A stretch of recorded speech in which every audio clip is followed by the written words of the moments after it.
Makeup কতক্ষণ stay করবে, ২৪ ঘন্টা স্টে করবে কিনা, ওয়াটারপ্রুফ হবে কিনা, এই কথাটা যারা আমার কাছে সবসময় শুনতে চাও, তাদের জন্য আজকের এই ভিডিওটা। চলো ক্লায়েন্টের মুখেই শুনে নেওয়া যাক, তার মেকআপটা কতক্ষণ স্টে করেছিল। ও হলো আমার 15 ডিসেম্বরের ব্রাইড। আচ্ছা, আগের দিন মেকআপ ঠিক ছিল? ভীষণ ভীষণ ভালো ছিল। আমি 15 ডিসেম্বরে দুপুর 2টোর সময় বসেছি মেকআপ করতে। নেক্সট দুপুর 2টোর সময় মুভ করেছি, মুখের মধ্যে কোনো র্যাশ বেরোয়নি, বিকজ আমার সেন্সিটিভ স্কিন একদম পারফেক্ট ছিল। আর খুব ভালো মেকআপ হয়েছে, স্যাটিসফাইড ফুললি।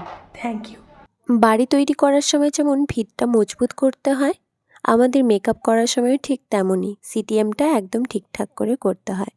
আর সিটিএম যদি আমরা ঠিক করে না করি তাহলে কিন্তু আমাদের মেকআপ কিছুতেই স্টে করবে না। বুকিং নেওয়ার সময় ও আমাকে একটাই কথা বলেছিল, আমার স্কিন প্রচণ্ড সেন্সিটিভ, আমার স্কিনে যেন কোনো র্যাশ না বেরোয়। আমি একটাই কথা বলেছিলাম, চিন্তা করার কিছু নেই, কিচ্ছু হবে না। আমাদের যাই হোক না কেন, মেকআপ যদি আমরা ভালো করে বসাতে চাই, আমরা যদি মেকআপের গ্লো আনতে চাই, সবার প্রথমে যেটা প্রয়োজন সেটা হচ্ছে স্কিন কেয়ার করা। আর স্কিন কেয়ার করা মানে এরকম না যে প্রচুর পরিমাণে প্রোডাক্ট ইউজ করা, প্রচুর পরিমাণে পার্লারে যাওয়া, না, একদমই না।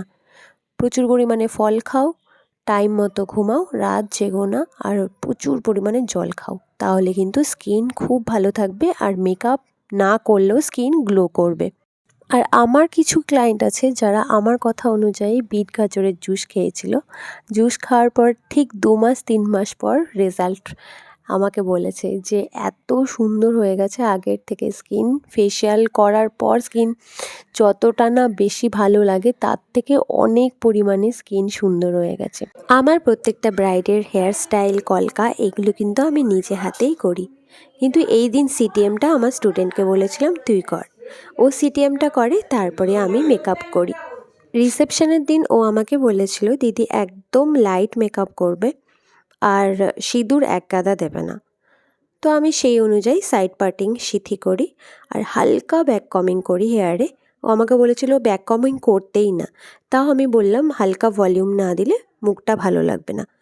ও রাজি হয়, আমি হালকা ভলিউম দিয়ে হেয়ারটা করি আর ওপেন কার্ল রাখি, পেছনে রোজ দিই আর সিঁদুরটাও একদম হালকা রাখি। জুয়েলারি আরও ছিল, ও বলেছিল দিদি জুয়েলারি পরবই না, একটাই জুয়েলারি পরতে চেয়েছিল। আমি বললাম না, এই গোল্ডের জুয়েলারিগুলো সব পরো, ভালো লাগবে দেখতে। তো রাজি হয়, পরিয়ে দিই। মেকআপ করার পর রিভিউ যদিও তেমনভাবে নেওয়া হয়নি, কিন্তু ওদের সবার খুব পছন্দ হয়েছিল। ওরা আমাকে সবাই জানিয়েছে মেকআপ খুব ভালো লেগেছে আর খুব পছন্দ হয়েছে।